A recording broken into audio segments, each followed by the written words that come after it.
Hi friends, இன்றைக்கி நம்ம பார்க்க போகிறது சூப்பரான டேஸ்டியான பச்சை பயிறு கடையில் எப்படி செய்யுதுன்னு பார்க்கலாம். இது வந்து உங்கள் வீட்டில் குட்டீஸ் இருந்தால் குட்டீஸ்லேருந்து பெரியவங்க வரைக்கும் எல்லாருமே நீங்கள் வாரத்துக்கு 2 டைம் இந்த மாதிரி சாப்பிடும்போது இதில் ப்ரோட்டீன் அதிகமாக இருக்கிறதால ரொம்ப ஹெல்த்தியான ஒரு டிஷ் கூட.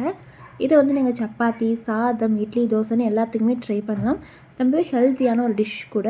ஸோ இது எப்படி செய்யுதுன்னு பார்க்கணும் அப்படின்னா வீடியோவை ஸ்கிப் பண்ணாமல் ஃபுல்லாக பாருங்கள். இப்போ பச்சை பயிரை எடுத்துகிட்டு லைட்டாக இந்த மாதிரி நல்லா வறுத்தி எடுத்துக்கோங்க. அதை வந்து ஒரு குக்கரில் போட்டு கொஞ்சமாக தண்ணி விட்டு மஞ்சள் தூள், விளக்கெண்ணெய் 1 டேபிள் ஸ்பூன் அளவுக்கு விட்டு 2 விசில் விட்டு இந்த மாதிரி வேக வச்சு எடுத்துக்கோங்க. ரொம்ப அதிகமாக வேக வைக்காமல் இந்த மாதிரி ஓரளவுக்கு வந்து வேக வச்சு எடுத்துக்கோங்க. அடுத்ததாக இந்த கடையிலுக்கு ஃப்ளேவர் கொடுக்குற பொடி வந்து எப்படி செய்யுதுன்னு பார்க்கலாம். ஒரு மிக்ஸி ஜார் எடுத்துக்கோங்க. இதில் வந்து 2 டேபிள் ஸ்பூன் அளவுக்கு மல்லி, அதாவது தனியாக எடுத்துக்கோங்க. 2 டேபிள் ஸ்பூன் அளவுக்கு சீரகம் சேர்த்துக்கோங்க. இதை வந்து லைட்டாக வந்து கொரகொரப்பாக இருக்க மாதிரி அரைச்சி தனியாக எடுத்து வச்சுக்கலாம்.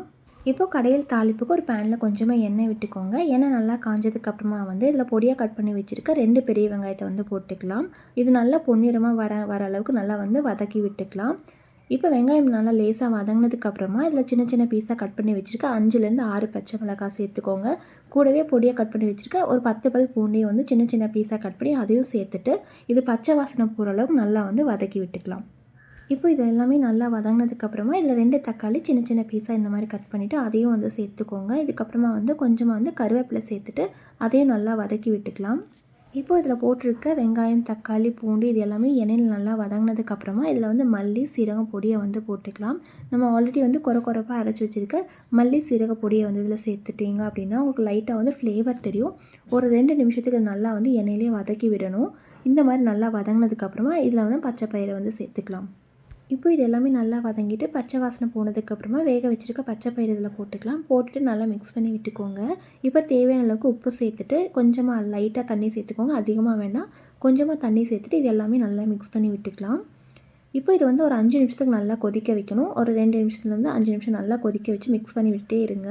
அப்போ தான் கடையில் வந்து நல்லா வெந்து வரும். இப்போ நல்லா வெந்ததுக்கப்புறமா ஃபைனலாக வந்து கொஞ்சமாக வந்து குட்டி குட்டியாக கட் பண்ணி வச்சுருக்க கொத்தமல்லி இதில் சேர்த்துக்கலாம். கொத்தமல்லி சேர்த்துட்டு நல்லா மிக்ஸ் பண்ணிவிட்டு ஃப்ளேம் ஆஃப் பண்ணிவிட்டு நம்ம மத்து இல்லைனா கரண்டியில் நல்லா வந்து இந்த பருப்பை வந்து லேசாக கடைஞ்சி மசிச்சு விட்டுக்கலாம்.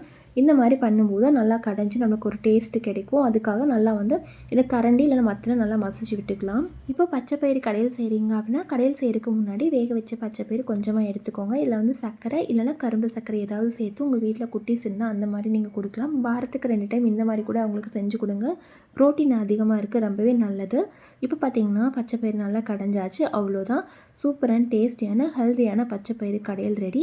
இதே மாதிரி நீங்களும் ட்ரை பண்ணி பாருங்கள். சூப்பராகவும் இருக்கும், ஹெல்த்தியான ஒரு டிஷ்ஷு கூட.